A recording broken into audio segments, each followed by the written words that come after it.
Shalom saudaraku, bertemu kembali dengan channel Jalan Kehidupan. Kita masih ada dalam program Sapa Jemaat, dan saya rindu menyapa Anda semua dimanapun Anda berada untuk bersama-sama menikmati saat teduh bersama dengan Tuhan. Dan sebelum kita merenungkan firman-Nya, mari kita berdoa terlebih dahulu. Tuhan, kami rindu sebelum kami memulai segala sesuatunya, firman-Mu yang akan menuntun dan menolong kami agar sepanjang hari ini menjadi hari yang diberkati oleh Tuhan, dan kami dapat menikmati perjalanan yang dipenuhi dengan ucapan syukur dan sukacita yang terus Engkau limpahkan. Terima kasih Bapa, kami siap diberkati, berfirmanlah dalam nama Tuhan Yesus. Haleluya. Amin. Firman Tuhan, kali ini saya ambil dari Yakobus pasal yang pertama ayat yang ke-12. Saya ulangi, Yakobus pertama ayat yang ke-12 berkata, "Berbahagialah orang yang bertahan dalam pencobaan, sebab apabila ia sudah tahan uji, ia akan menerima mahkota kehidupan yang dijanjikan Allah kepada barang siapa yang mengasihi Dia." Haleluya. Kali ini saya ingin berbicara tentang pencobaan dan janji mahkota kehidupan. Saudara-saudara, Yakobus pada bagian ini menekankan masalah pencobaan di satu sisi, namun juga menekankan hasil dari sebuah ketekunan di sisi yang lain. Oleh sebab itu, ketika kita berhadapan dengan pencobaan, Yakobus berkata, "Berbahagialah."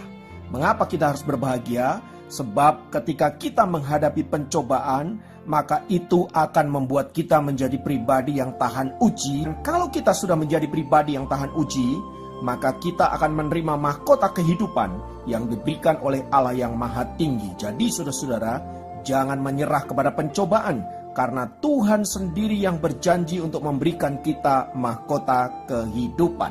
Nah, menariknya, kata mahkota itu saudara, paling tidak ada dua kata. Yang pertama adalah Stepanos, yang berarti mahkota hasil dari sebuah perjuangan. Dan yang kedua adalah diadema, yaitu mahkota seorang raja atau mahkota warisan. Nah, mahkota kehidupan yang dimaksudkan oleh Yakobus di sini mengandung arti kiasan dari sebuah kehidupan kekal yang ditulis di dalam 1 Korintus pasal yang ke-9 ayat 24 sampai 25. Dan di dalam Wahyu pasal yang kedua ayat yang ke-10. Mahkota ini merupakan lambang kesuksesan secara rohani yang diberikan oleh Raja Alam Semesta kepada orang yang mempertahankan imannya di tengah-tengah penderitaan. Namun demikian saudara-saudara, perlu diperhatikan bahwa mahkota kehidupan diberikan bukan sebagai upah atas usaha kita, melainkan sebagai anugerah semata-mata dari Allah kepada siapa? Kepada mereka yang tahan uji ketika mereka menghadapi pencobaan. Pemberian mahkota kehidupan ini berdasarkan dua hal. Yang pertama karena ia adalah seorang yang bertahan, dan yang kedua karena ia mengasihi Allah.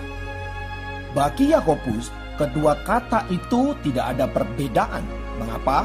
Karena mereka yang sungguh-sungguh mengasihi Allah pasti akan bertekun ketika menghadapi pencobaan.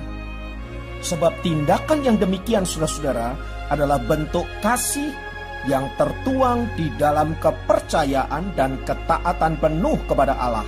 Sehingga kita tetap bisa berbahagia sekalipun kita menghadapi pencobaan. Mengapa? Karena kita mengasihi Tuhan dan kita percaya bahwa Ia juga mengasihi kita dan tidak akan menyakiti kita. Nah, berkaitan dengan pencobaan ini saudaraku, menjadi pertanyaan adalah, mengapa Allah mencobai kita? Saudara-saudara, dalam hal ini banyak anak-anak Tuhan yang salah paham dan salah mengerti. Orang banyak berpikir bahwa pencobaan datang daripada Allah. Saudara harus diingat bahwa kata pencobaan dalam bahasa Perjanjian Baru, kata dasarnya adalah peira, yang memiliki dua pengertian yang berbeda. Yang pertama, pencobaan memiliki tendensius untuk menjatuhkan, dan itu datang dari setan dan dari keinginan pribadi kita yang dipenuhi dengan dosa. Dan yang kedua, kata peira itu lebih kepada ujian untuk menyucikan dan menguatkan orang-orang percaya, datangnya dari Tuhan yang dapat disebut sebagai ujian untuk naik kelas. Nah, kedua hal tersebut di atas bisa saja mendatangi hidup kita, saudara-saudara, baik dalam bentuk pencobaan maupun dalam bentuk ujian.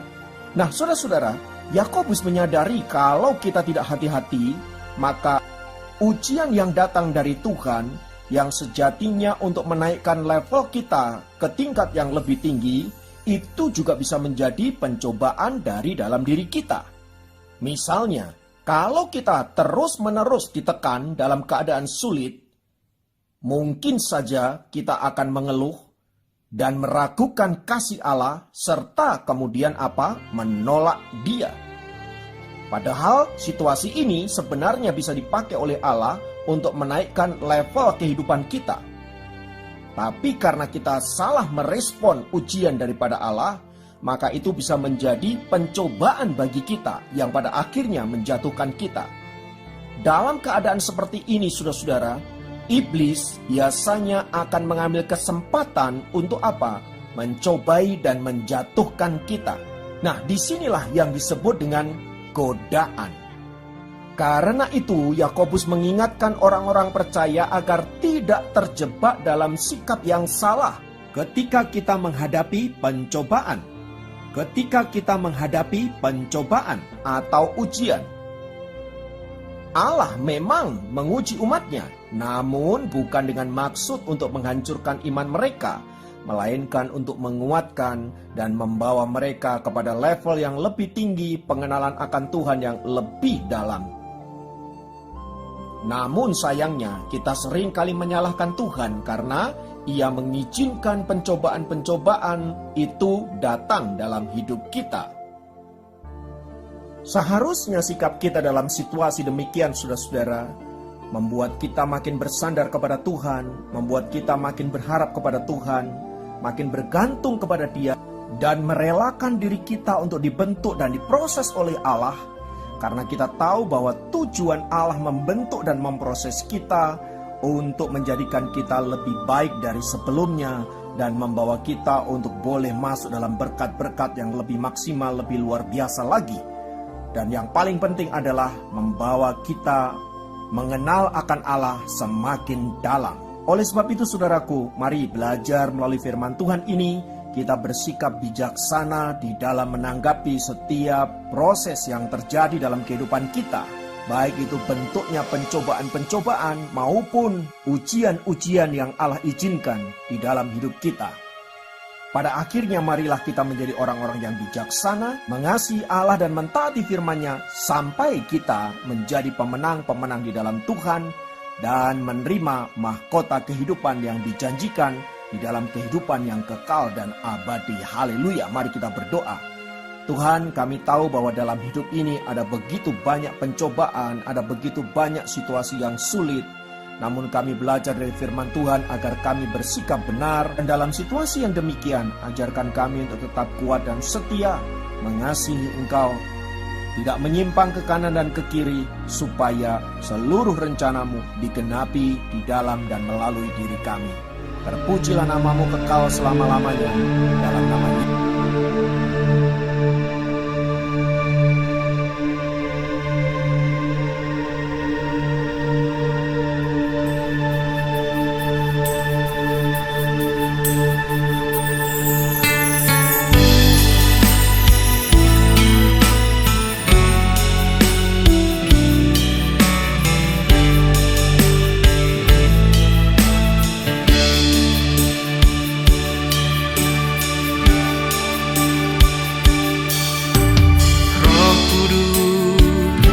Penuhiku, jamahlah urapiku, kuatkan dan teguhkan, mengiring akan Yesus. Meskipun ada badai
Meskipun perjalanan penuh liku dan terjal, namun janji-Mu Tuhan sertaku selamanya, sertaku selamanya.